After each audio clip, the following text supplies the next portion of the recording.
नमस्कार मित्रों, आज के वीडियो में हम HDFC बैंक में अपने बैंक खाते को एक ब्रांच से दूसरी ब्रांच में ट्रांसफर करना सीखेंगे।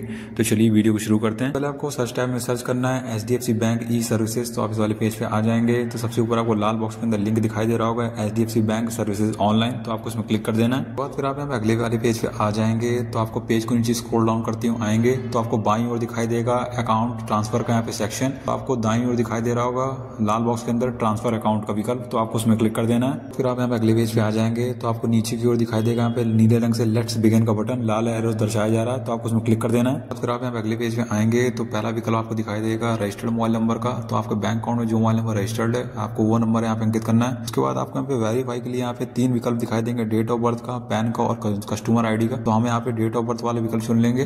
तो आपको जो भी चुनना है आप वो यहाँ पे चुन सकते हैं। फिर उसके बाद आप जैसी जानकारी अंकित कर लेंगे दोनों। तो फिर उसके बाद आपको नीचे दिखाई देगा गेट ओटीपी का बटन। तो आपको उसमें क्लिक कर देना है। उसके बाद फिर आप यहाँ पे अगले पेज में आएंगे तो आपके रजिस्टर्ड मोबाइल नंबर पे एक ओटीपी आएगा। ओटीपी आपको यहाँ पे अंकित कर देना है। उसके बाद आपको नीचे दिखाई देगा सबमिट ओटीपी का बटन। तो आपको उसमें क्लिक कर देना है। उसके बाद फिर आप अगले पेज पे आएंगे तो आपको यहाँ पे आपकी जानकारी दिखाई देगी, जैसे आपकी कस्टमर आईडी दिखाई दे रही होगी, पैन नंबर दिखाई दे रहा होगा। उसके बाद आपको नीचे यहाँ पे बाईं ओर दिखाई दे रहा होगा कि हमारा यहाँ पे वुमन सेविंग्स अकाउंट है। उसके बाद आपकी मंथली एवरेज बैलेंस दिखाई देगा और आपको यहाँ पे मोड ऑफ ऑपरेशन सिंगल दिखाई दे रहा होगा। तो आपको यहाँ पे दाईं ओर यहाँ पे एक चेक बॉक्स दिखाई दे रहा होगा। तो आप चेक बॉक्स में यहाँ पे क्लिक करेंगे। उसके बाद आपको यहाँ पे नीचे दिखाई देगा कंटिन्यू का बटन। तो आपको उसमें क्लिक करके आगे बढ़ जाना है। बाद फिर आप अगले पेज पे आएंगे तो आपको अपनी नई ब्रांच सर्च करनी है और आपको एक लाइन दिखाई दे रही होगी कि आपका जो कम्युनिकेशन एड्रेस है वो सेम सिटी में होना चाहिए जहाँ पे आपकी ब्रांच, मतलब आपको जिस ब्रांच में यहाँ पे ट्रांसफर करना है अपने अकाउंट को। उदाहरण के लिए हम ये बताना चाहेंगे कि जैसे आपका जो एड्रेस है वो दिल्ली में रजिस्टर है तो आप दिल्ली के अंदर ही अपने अकाउंट को ट्रांसफर कर सकते हैं। मतलब दिल्ली के अंदर जितनी ब्रांचें होंगी HDFC बैंक की,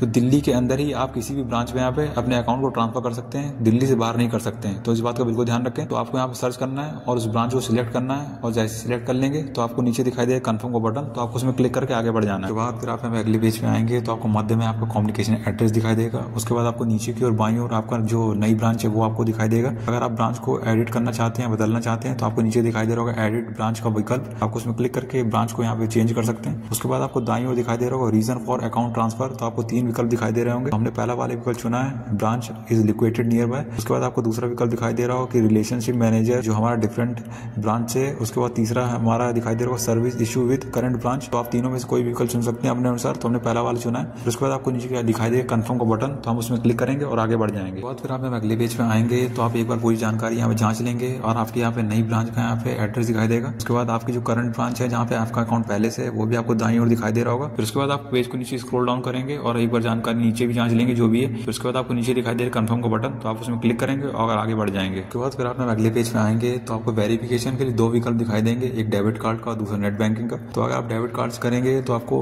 अंतिम 4 अंक डालने डेबिट कार्ड के। उसके बाद आप एक्सपायरी डेट अंकित करेंगे। उसके बाद जो डेबिट कार्ड का 4 अंकों का पिन होता है वो आप अंकित करेंगे और नीचे आपको बाईं ओर चेक बॉक्स दिखाई दे रहा हो जो खाली डब्बा उसमें टिक करेंगे। उसके बाद आपको कंटिन्यू बटन में क्लिक करके आगे बढ़ जाना है। तो हम यहाँ पे नेट बैंकिंग करने वाले हैं तो हम यहाँ पे नेट बैंकिंग का विकल्प चुन लेंगे। और फिर आप यहाँ पे जैसे ही यहाँ पे नेट बैंकिंग वाला विकल्प चुनेंगे तो आपको यहाँ पे आपकी कस्टमर आईडी आपको यहाँ पे दिखाई देने लगेगी। अगर आपको नहीं दिखाई दे रही है तो आप अपने कस्टमर आईडी अंकित करेंगे। उसके बाद आपको बाईं ओर खाली डब्बा दिखाई दे रहा होगा तो आप उसमें टिक करेंगे और उसके बाद आपको नीचे दिखाई दे रहा है कंटिन्यू का बटन। तो आपको उसमें क्लिक करना है और आगे बढ़ जाना है। आप यहाँ पे अगले पेज में आएंगे तो आपको यहाँ पे आपकी कस्टमर आईडी आपको यहाँ पहले दिखाई देगी। उसके बाद आपको अपनी नेट बैंकिंग का लॉगिन पासवर्ड यहाँ पे अंकित करना है। उसके बाद आपको नीचे दिखाई देगा लॉगिन का बटन और उसमें क्लिक करेंगे और आगे बढ़ जाएंगे। फिर आप अगले पेज में आएंगे तो आपको दिखाई देगा कि आपका जो अकाउंट ट्रांसफर रिक्वेस्ट सफलतापूर्वक यहाँ पे सबमिट हो गई है। तो इस रिक्वेस्ट को 24 घंटे लगेंगे अपडेट होने में। तो इस बात को बिल्कुल ध्यान रखें। उसके बाद आपको नीचे दिखाई देगा कि अब आपका जो अकाउंट ट्रांसफर हो जाएगा सफलतापूर्वक। तो आपके रजिस्टर्ड मोबाइल नंबर और ईमेल आईडी से आपको यहाँ पे संबंधित सूचना दे दी जाएगी। तो आपको इसकी चिंता नहीं करनी है। तो अगर आप भी चाहें तो इस सेम प्रक्रिया से अपने HDFC बैंक अकाउंट को एक ब्रांच से दूसरी ब्रांच में आप ट्रांसफर कर सकते हैं। तो अगर आपको वीडियो अच्छा लगा है तो वीडियो को लाइक करिए, चैनल सब्सक्राइब करें, कमेंट जरूर करें।